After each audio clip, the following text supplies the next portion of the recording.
Assalamualaikum warahmatullahi wabarakatuh. Kembali lagi bersama saya Muhammad Syarif Hidayatullah. Pada kesempatan kali ini kami akan berdiskusi santai mengenai pembelajaran daring dan seperti apa. Nah, perkenalkan, di samping saya sudah ada Mas Ilham Burhanuddin. Dia adalah salah satu seorang guru dan juga seorang YouTuber. Nah, di sini saya akan menjelaskan sedikit mengenai apa itu pembelajaran daring. Nah, pembelajaran daring adalah pembelajaran yang dilaksanakan dengan tanpa tatap muka, artinya tidak ada tatap muka di dalam kelas. Dan pembelajaran daring itu dilaksanakan menggunakan platform media sosial seperti grup WhatsApp maupun grup-grup Telegram maupun dengan platform-platform yang lainnya. Nah, untuk tips-tipsnya langsung saja saya akan memberikan kesempatan kepada Mas Ilham Burhanuddin untuk menjelaskan. Silakan. Oke, terima kasih Mas Arif ya. Jadi kalau kita ngomongin tentang pembelajaran daring, jadi kita perlu tips-tips ya. Soalnya kalau nggak pakai tips, nggak pakai ilmunya, nanti takutnya malah menyulitkan siswa dan siswa malah nggak mau mengerjakan. Seperti apa? Simak videonya. Oke, Prof. Garing. Garing. Yang pertama tipsnya yaitu dari saya. Ini versi saya, soalnya beda kepala, beda cerita. Ini dari versi saya. Satu, itu tentukan pembelajaran. Maksudnya apa? Jadi di sini kalau kita ngajar di MA, MTS, RA ataupun MI, pokoknya yang madrasah-madrasah di bawah Kemenak, itu kita pakainya KMA. KMA berapa sekarang Mas Syarif? 183. Iya. 184. Seperti itu ya, pokoknya KMA gitu. Nanti kalian bisa searching sendiri. Sekarang pakainya KMA tahun berapa. Dan di situ sudah sangat jelas terpampang bahwasanya ada KI dan KD yang harus dijalani oleh siswa, yang harus dicapai oleh siswa. Di setiap mapel, baik Quran hadis, fikih, bahasa Arab dan lain-lain, itu semua sudah ada KI KD-nya. Dan ini langkah pertama, itu menentukan itu semua. Kalian pengen siswa itu mencapai pembelajaran apa? Di mata pelajaran ini kalian pengen siswa itu pengen tahu masalah apa? Caranya gimana? Ya lihat di KIKD. Berarti nanti akan menyangkut silabus dan RPP. Bukan begitu Mas Syarif? Iya, betul sekali. Oke, yang kedua kita tentukan cara penyampaian. Kalau kita sudah tahu rancangannya, sudah tahu mau ngomong apa, kita juga harus menentukan mau menyampaikan dengan apa, dengan aplikasi. Sekarang ini banyak platform-platform pembelajaran yang gratis bisa kita gunakan. Kita bisa gunakan Google Classroom, bisa gunakan Zoom, Google Meet, grup WhatsApp, dan masih banyak lagi, Edmodo. Tapi kalau saya sarankan untuk yang masih kecil, maksudnya satuan pendidikan yang masih dasar seperti RA, seperti MI, paling enak itu menggunakan grup WhatsApp. Karena siswa nggak perlu download aplikasi. Karena biasanya kalau anak-anak masih kelas 1, 2 itu kan belum punya HP. Pastinya menggunakan HP-nya orang tua. Kalau orang tuanya bisa ya alhamdulillah. Biasanya kan orang tua bingung. Iya, bingung sekali ya. Tapi kalau pakai grup WhatsApp kemungkinan insya Allah ya mudah. simpel dan lebih mudah lagi. Itu ya. Yang ketiga itu tentukan interaksi siswa. Kita pengen siswa itu ngapain? Kalau kita kasih tugas, siswanya kita pengen ngapain? Mengerjakan tugas.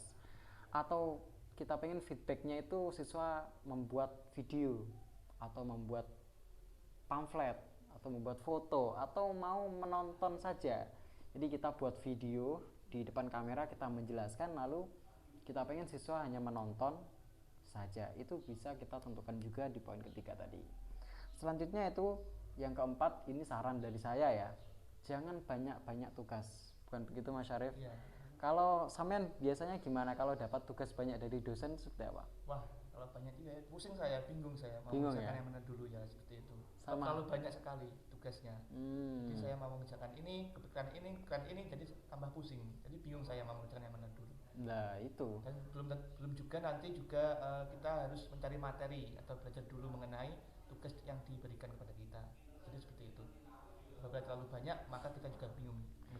mahasiswa saja seperti itu ya, apalagi anak-anak yang masih MI, MTS, pasti nanti juga akan kebingungan kalau banyak tugas. Contoh ya, hari Senin deadline 3 mata pelajaran dan dikumpulkan di hari yang sama, hari Senin juga. Apa enggak stres itu? Stres banget. Pastinya ya. Nanti takutnya kalau kesulitan malah yang ngerjain orang tuanya. Nah itu dia. Syukur-syukur kalau orang tuanya bisa, kalau Kalau orang bisa. tuanya nggak bisa malah nggak dikerjain sama sekali ya, ini kan problem. Yang terakhir, tetap dinilai. Jadi gini Mas Syarif, biasanya saking banyaknya tugas yang masuk lewat WhatsApp maupun lewat Google Classroom, guru itu juga kelelahan gitu loh ngoreksi. Jangan sampai kita sebagai pendidik udah ada nilai masuk, udah ada kerjaan masuk tapi malah nggak dinilai, cuma dilihat oh ya udah yang penting ngerjain. Nah jangan, kalau bisa dinilai gitu ya. Jangan sampai kayak gini, tugasnya gini, kalian kerjakan halaman 5 sampai halaman 30 dan dikumpulkan waktu UAS dikumpulkan waktu masuk pelajaran, itu kan malah saya yakin itu kayaknya nggak dikerjakan. Soalnya dulu waktu saya belajar juga gitu, kalau banyak tugas malah kayaknya saya nggak ngerjain juga. Jadi tetap dinilai, sudah berusaha mati-matian, sudah rela berkorban tapi malah nggak dihargai, itu gimana?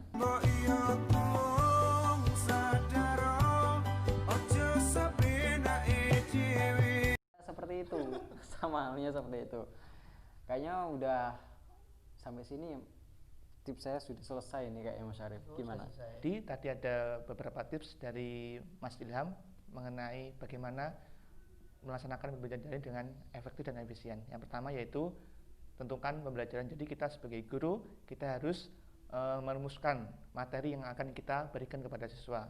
Nah, yang kedua kita tentukan platform apa yang kita gunakan untuk penugasan kepada siswa. Diusahakan penugasan itu dengan menggunakan media-media atau platform yang mudah, simple, dan efisien agar tidak mempersulitkan siswa dalam mengerjakan tugas. Nah, yang ketiga, tentukan tugas apa yang ingin kita berikan. Jangan banyak tugas. Jadi kalau kita memberikan tugas secara daring itu usahakan jangan terlalu banyak agar tidak memberatkan siswa di rumah.